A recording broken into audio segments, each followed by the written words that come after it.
नमस्कार किसान भाइयों, स्वागत है आपका आपके अपने कार्यक्रम कृषि दर्शन में। किसान भाइयों, आज के कार्यक्रम में हम विस्तार से जानेंगे कुछ खास बातें, लेकिन उससे पहले आइए नजर डालते हैं खबरें खेती की पर। नमस्कार, खबरें खेती की में आपका स्वागत है। मैं हूं कोमल सिन्हा। आइए एक नज़र डालते हैं आज के मुख्य समाचारों पर। चतुर्थ कृषि रोड मैप से पशुपालकों को मिल रहा लाभ। उन्नत प्रभेद से करें केले की खेती, बेहतर होगा मुनाफा। और ड्रिप सिंचाई तकनीक, सिंचाई की बेहतर तकनीक। अब खबरें विस्तार से। सूबे में एनिमल हस्बेंड्री स्टैटिस्टिक्स के तहत राज्य सरकार द्वारा चतुर्थ कृषि रोड मैप चलाया जा रहा है। इसके अंतर्गत आने वाले प्रोटीन के मुख्य स्रोत दूध, अंडा, मांस तीनों में 98 से 99% की बढ़ोतरी हुई है।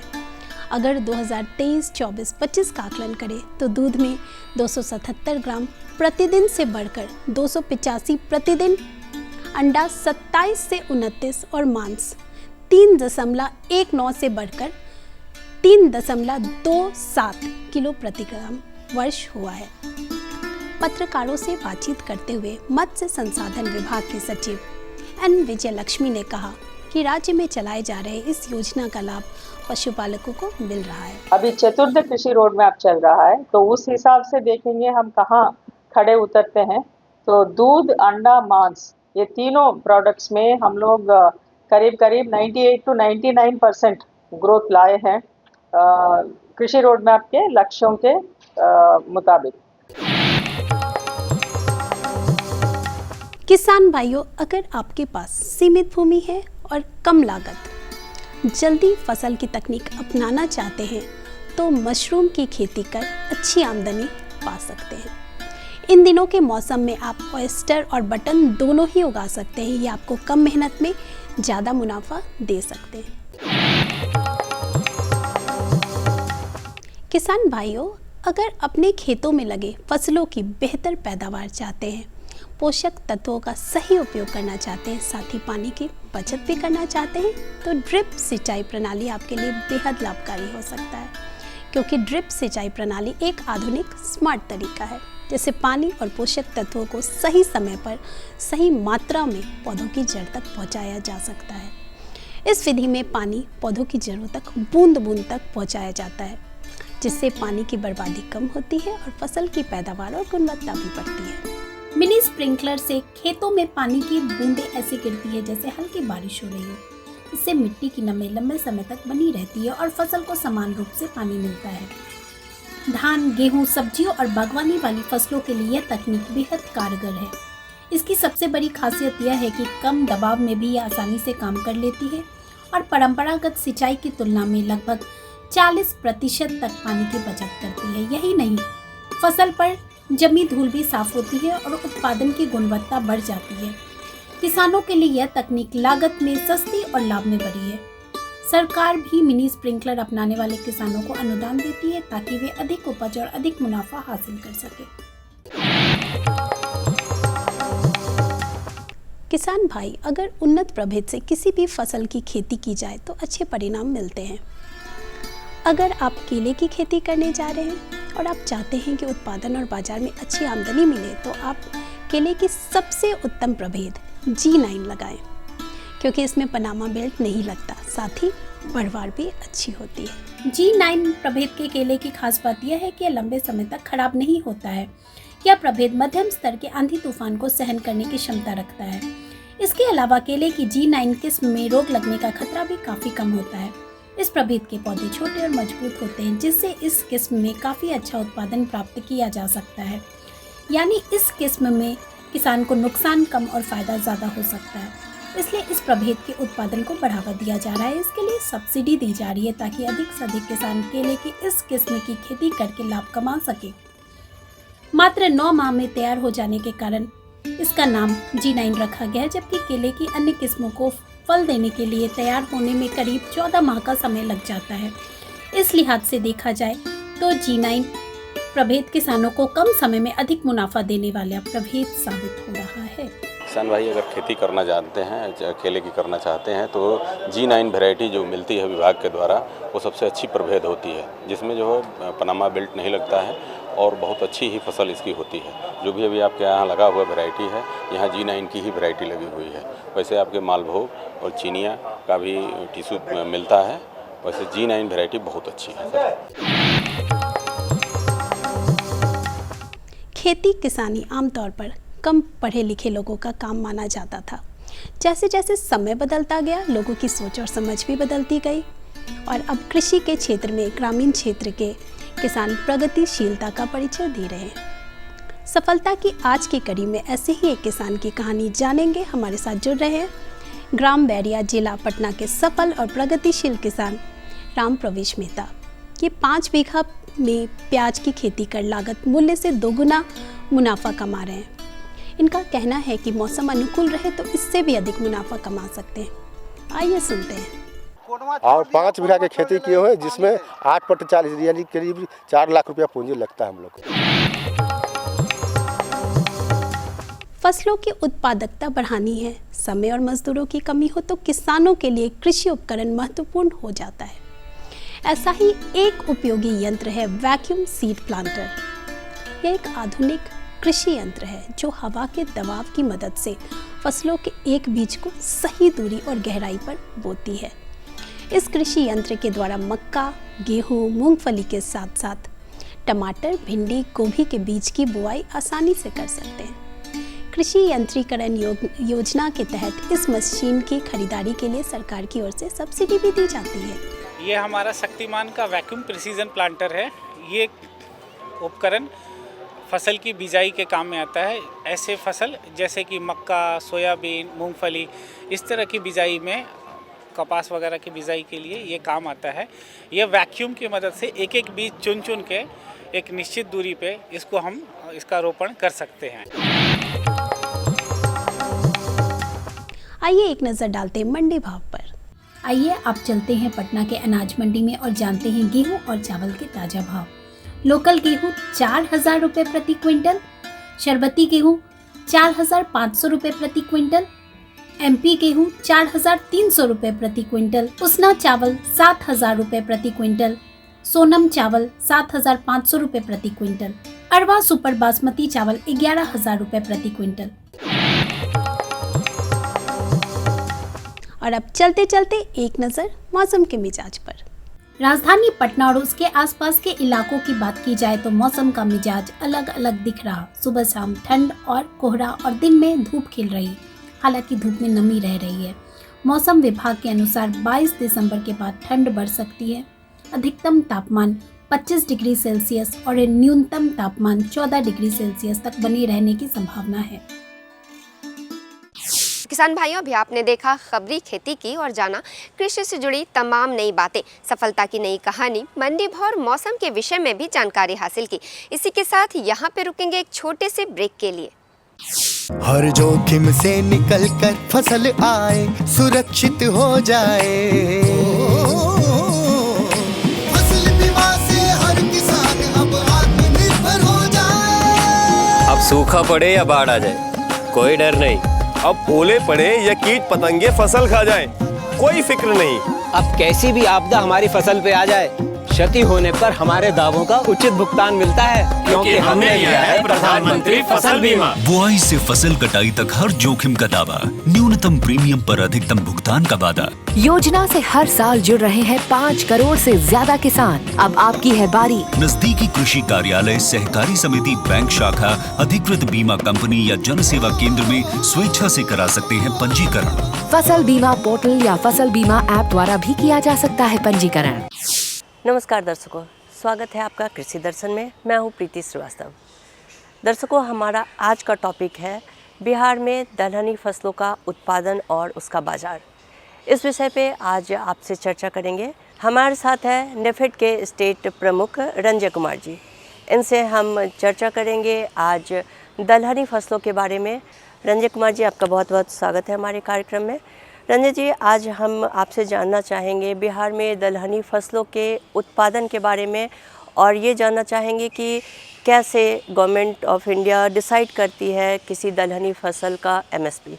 गवर्नमेंट ऑफ इंडिया का एमएसपी डिसाइड करने का सबसे उद्देश्य ये है कि किसानों को उनके फसलों का उचित मूल्य मिल सके। ये हर साल सोइंग सीजन से पहले गवर्नमेंट ऑफ इंडिया रबी फसलों के लिए और खरीफ फसलों के लिए मिनिमम सपोर्ट प्राइस डिसाइड करती है after recommendation of CACP। Ranjan ji, हमारे दर्शक जानना चाहेंगे कि सरकार दलहनी फसलों पर एमएसपी कैसे डिसाइड करती है। सरकार द्वारा 1965 में एक commission for agriculture cost and price को एस्टेब्लिश किया गया था और वो कुछ बिंदुओं को लेकर, जैसे कि मार्केट में फसलों का डिमांड और सप्लाई क्या है, उसके बाद किसान को इसमें प्रोडक्शन कॉस्ट क्या लग रहा है और फसलों का मार्केट रेट इंडियन मार्केट में और इंटरनेशनल मार्केट में क्या है, इन सारों बिंदुओं को लेके एक रेट जो है डिसाइड करती है और वो रिकमेंड करती है गवर्नमेंट ऑफ इंडिया को। रंजन जी, दलहनी फसलों में प्रमुख फसल में आते हैं चना, उड़द, मूंग, अरहर, ये सब प्रमुख फसलों में आते हैं। तो इन सारी फसलों में कौन सी ऐसी फसल है जो बिहार में मुख्यतः दलहनी फसलों में आती है और यहाँ उसका उत्पादन बहुत अच्छा होता है, और उसके बाज़ार मूल्य के बारे में कुछ हमें बताइए। जैसा आपने बोला कि 5 तरह की दलहन होती है, जिसमें चना है, मसूर है, मूंग है, उड़द है और अरहर है। बिहार के संदर्भ में देखते हुए बिहार में मसूर और चना का जो प्रोडक्शन है वो ज़्यादा है और मूंग, उड़द और अरहर का प्रोडक्शन मसूर और चना के मुकाबले में कम है। उसके बाद गवर्नमेंट ऑफ इंडिया जो है हर साल विभिन्न फसलों का मिनिमम सपोर्ट प्राइस डिसाइड करती है, जिसमें मोटे अनाज हो गए, तिलहन हो गया, दलहन हो गया, इसके अलावा आपका कोपरा हो गया और कॉटन हो गया। मोटे अनाज में 7 फसलें आती हैं जिसका government of India minimum support price decide करती है। मोटे अनाज में आप चल के चलिए, इसमें धान होता है, गेहूं होता है, ज्वार होता है, बाजरा होता है, बारले होता है।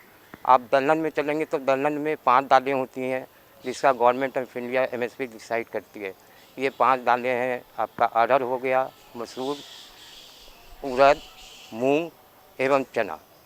तिलहन में मेन तिलहन में जो क्रॉप है जिसका government of India MSP decide करती है वो सोयाबीन हो गया, मूंगफली हो गया, सरसों हो गया।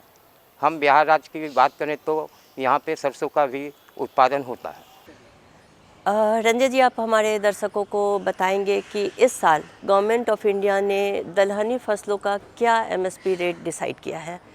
इसमें मैं ये बताना चाहूँगा अपने दर्शकों को कि बिहार में जो सबसे ज़्यादा दलहन का उत्पादन होता है मसूर और चना का होता है।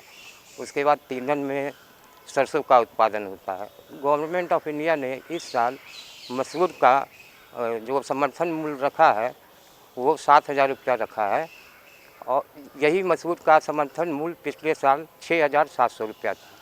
तो गवर्नमेंट ने इस साल 300 रुपया समर्थन मूल्य में बढ़ोतरी किया है क्योंकि किसानों को ज़्यादा से ज़्यादा फ़ायदा हो सके।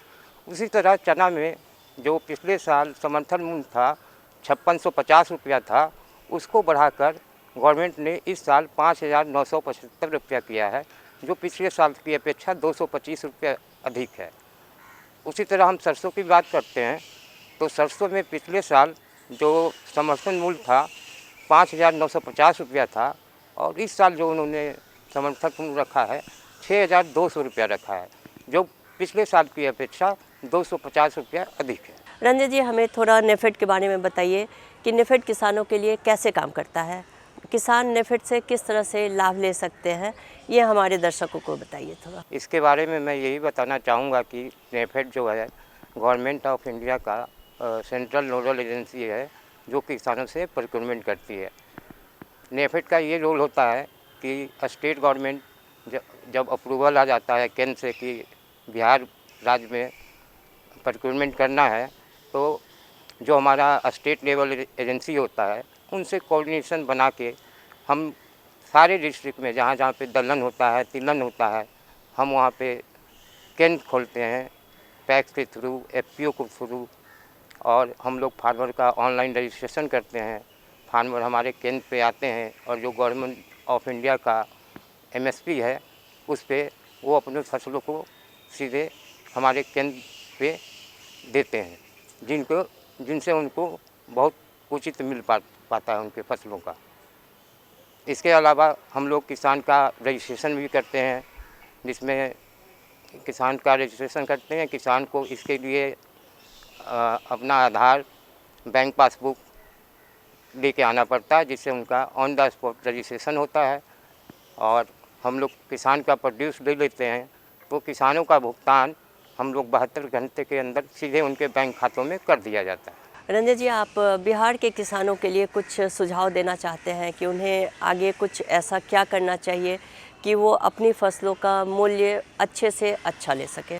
इसमें मैं किसानों को यही सुझाव देना चाहूँगा कि हमारे पोर्टल पे, नेफेड के वेबसाइट पे जाकर ज़्यादा से ज़्यादा अपना रजिस्ट्रेशन करवाएं और हमारे केंद्र पे आएँ तो उन्हें अपने फसल देने में कोई तकलीफ़ न हो। इसलिए वो एडवांस में ही अपना हमारा ई समृद्धि पोर्टल है उसमें रजिस्ट्रेशन करवाएं और गवर्नमेंट के स्कीम का ज़्यादा से ज़्यादा फ़ायदा ले सकें।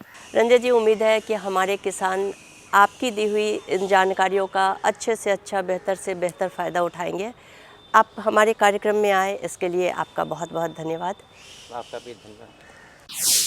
उम्मीद है ये जानकारियाँ आपके लिए बेहद ही लाभकारी रही होंगी। इसी के साथ बढ़ेंगे कार्यक्रम के अगले भाग में और नज़र डालेंगे भारत सरकार की कृषि योजना पर। तो आइए देखते हैं भारत सरकार की कृषि योजनाओं में से एक योजना पर आधारित ये शॉर्ट वीडियो फिल्म।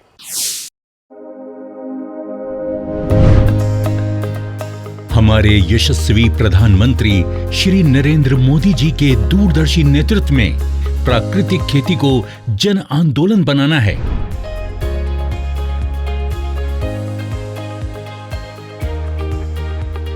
प्राकृतिक कृषि प्रक्रिया में धरती का अमृत जीवामृत। आइए हम जानते हैं कि जीवामृत का निर्माण कैसे होता है।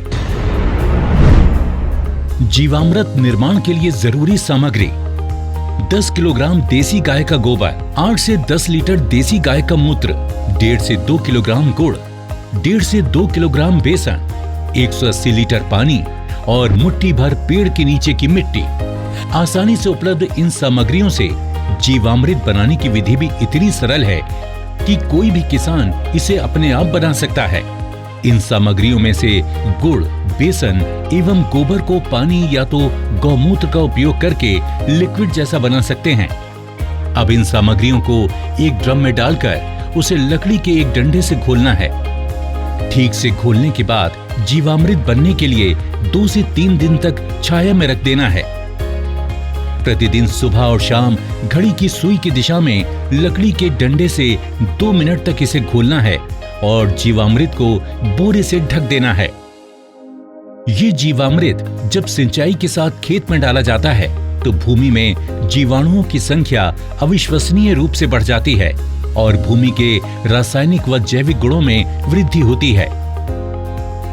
जीवामृत को महीने में 2 बार या 1 बार उपलब्धता के अनुसार 200 लीटर प्रति एकड़ के हिसाब से सिंचाई के पानी के साथ देना चाहिए। फलों के पेड़ों के पास दोपहर 12 बजे जो छाया पड़ती है, उस छाया के पास प्रति पेड़ 2 से 5 लीटर जीवामृत भूमि में महीने में 1 बार या 2 बार गोलाकार में डालना चाहिए। इससे मिट्टी स्वस्थ बनती है और फसल भी उतनी ही बेहतर मिलती है। इससे किसान के मित्र माने जाने वाले केंचुओं की संख्या बढ़ती है। प्राकृतिक कृषि में गहरी जुताई की भी जरूरत नहीं होती है। इतना ही नहीं, प्राकृतिक कृषि भूमिगत जल को भी बढ़ाती है। इस प्रक्रिया से मुख्य फसलों के साथ सहयोगी फसलों को भी बोया जा सकता है। घन जीवामृत का ही सूखा हुआ स्वरूप है, जिसे फसल बोने से पहले जमीन में मिलाया जाता है। धूप में सुखाए गए 200 किलोग्राम गोबर में ताज़ा बना 20 लीटर जीवामृत मिलाकर 2 दिन छाया में रखते हैं। इसे एक बार फिर से धूप में सुखाकर तथा डंडे से पीसकर महीन बना दिया जाता है। यही घन जीवामृत है जिसे 1 एकड़ के लिए प्रयोग कर सकते हैं। बीजामृत प्राकृतिक खेती का एक आवश्यक आदान बीजामृत है। बीजामृत जहां बीज को बीज जनित रोगों से बचाता है तो वहीं इसकी अंकुरण क्षमता को अद्भुत रूप से बढ़ाता है। देसी गाय के 5 किलोग्राम गोबर, 5 लीटर गौमूत्र, 50 ग्राम बुझा हुआ चूना और थोड़ी सी मिट्टी को 20 लीटर पानी में मिलाकर बीजामृत बनाया जाता है। एक रात रखने के बाद इसमें 100 किलोग्राम बीज का संस्कार किया जाता है। इससे एक दिन बाद संस्कारित बीज बुआई के लिए तैयार हो जाता है। आच्छादन प्राकृतिक खेती का एक महत्वपूर्ण नियम है। खेती वाली सारी भूमि को फसल अवशेष से या छोटी अवधि की अंतर फसलों से पूरा ढक दिया जाता है। आच्छादन भूमि में नमी बनाए रखता है तथा वातावरण से नमी को खींचकर खेती हेतु पानी की खपत को भी अद्भुत रूप से घटाता है। जीवाणुओं एवं केंचुओं की गतिविधियों को बढ़ाता है, खरपतवार को नियंत्रित करता है तथा अंत में विघटित होकर जमीन से कार्बन उत्सर्जन को रोककर भूमि की जैविक कार्बन क्षमता को बढ़ाता है। वापसा इस कृषि विधि में वापसा निर्माण भी एक महत्वपूर्ण प्रक्रिया है, जिससे भूमि में हवा एवं नमी का बराबर संतुलन बनाए रखा जा सकता है। अग्निअस्त्र प्राकृतिक कृषि विधि केवल भूमि की उत्पादन क्षमता को ही नहीं बढ़ाती है, बल्कि कीट एवं बीमारियों की रोकथाम के लिए भी एक प्रभावी विकल्प प्रदान करती है। फसलों पर कीट पतंगों की रोकथाम के लिए स्थानीय वनस्पति पर आधारित सस्ता तथा किसान के खेत में बनने वाला ही आदान है अग्निअस्त्र। 5 किलोग्राम नीम या अन्य स्थानीय पौधा जिसे गाय नहीं खाती, उसके पत्ते, 20 लीटर देसी गाय का मूत्र, 500 ग्राम तंबाकू पाउडर, 500 ग्राम हरी मिर्च तथा 50 ग्राम लहसुन के पेस्ट को मिलाकर धीमी आंच में उबालकर 48 घंटे के लिए रखा जाता है। सुबह शाम 2-2 मिनट के लिए घोलें। इस घोल का 6 लीटर प्रति 200 लीटर पानी में मिलाकर 1 एकड़ में छिड़काव करें। नीमास्त्र, ब्रह्मास्त्र, दशपर्णी अर्क इत्यादि भी कीट पतंगों की रोकथाम के लिए उपयोग में लाए जाते हैं। इस तरह खट्टी लस्सी, कंडित, सौठास्त्र इत्यादि प्रभावी रूप से विभिन्न बीमारियों के निवारण के लिए प्रयोग में लाए जाते हैं। तो देखा आपने कितना आसान है प्राकृतिक खेती करना हम किसानों के लिए। इससे न केवल हमारे स्वास्थ्य बल्कि हमारी भूमि के साथ साथ आसपास के वातावरण को भी लाभ मिलता है। एक एक किसान आत्मनिर्भर बने, और ऐसा तभी हो सकता है जब अप्राकृतिक खाद और दवाइयों के बदले हम मां भारती की मिट्टी का संवर्धन गोवर्धन से करें, प्राकृतिक तत्वों से करें। हर देशवासी हर चीज के हित में, हर जीव के हित में प्राकृतिक खेती को हम जन आंदोलन बनाएंगे। मेरा नाम सत्या है। मैं मेरे 150 पौधा हैं जिसमें मैं प्राकृतिक खेती की अब स्प्रे कर रही हूँ। अगर जहरीली स्प्रे हम दुकानों से खरीद के करते थे तो उससे हमारे खर्चा ज़्यादा आता था, पैसा भी ज़्यादा लगता था, और इसमें हमारे को खर्चा भी कम है और फल भी अच्छा बन रहा है, जिसके लिए हमें यूरिया डालने की कोई ज़रूरत नहीं है अभी इसमें। पहले सर अगर 5000 का खर्चा हमारा आता था स्प्रे का, तो अभी हमारा 500 का भी शायद खर्चा नहीं आया है। इसलिए मैंने अपने बगीचे से शुरू करा है, पर इस साल मैं सबको बता रही हूँ कि आगे के लिए आप ही जो मैंने किया है अपने बगीचे में, आप ये स्प्रे करके देखो। दिल खुश हो जाता है सर, जब अपनी फसल इस तरह से अच्छे से आए तो दिल भी खुश हो जाता है सर। और मेरी लोकल वैरायटी हाइब्रिड और एक ही दिन लगाया था। अब हाइब्रिड में अभी तो कुछ भी नहीं, इसके सिमटन बालियों को, ये जो मेरा लोकल है इसको देखो कितनी अच्छी ढंग से बालियाँ, ये बिल्कुल भरपूर इसमें ये छिट्टा इसका पड़ा हुआ है। इस फसल में मैंने सब करे, जब भी इसमें बीज लगाया था तो बीजामृत से मैंने ट्रीट किया था बीज को। उसके बाद जीवामृत जो हमारे गाय, देसी गाय का गोबर गौमूत्र से हम तैयार करते हैं, उसी की स्प्रे इसमें करता हूँ। 21 दिन के बाद पहली स्प्रे, 35 दिन के बाद दूसरी स्प्रे और 2 महीने के बाद तीसरी स्प्रे। बाकी स्प्रे करने की कोई ज़रूरत नहीं है। तो किसान भाइयों और बहनों, आप भी इन किसानों की तरह प्राकृतिक खेती अपनाइए और अपने जीवन में लाभ, खुशी और समृद्धि पाइए। प्राकृतिक कृषि, आत्मनिर्भर भारत के आत्मनिर्भर किसान की खुशी।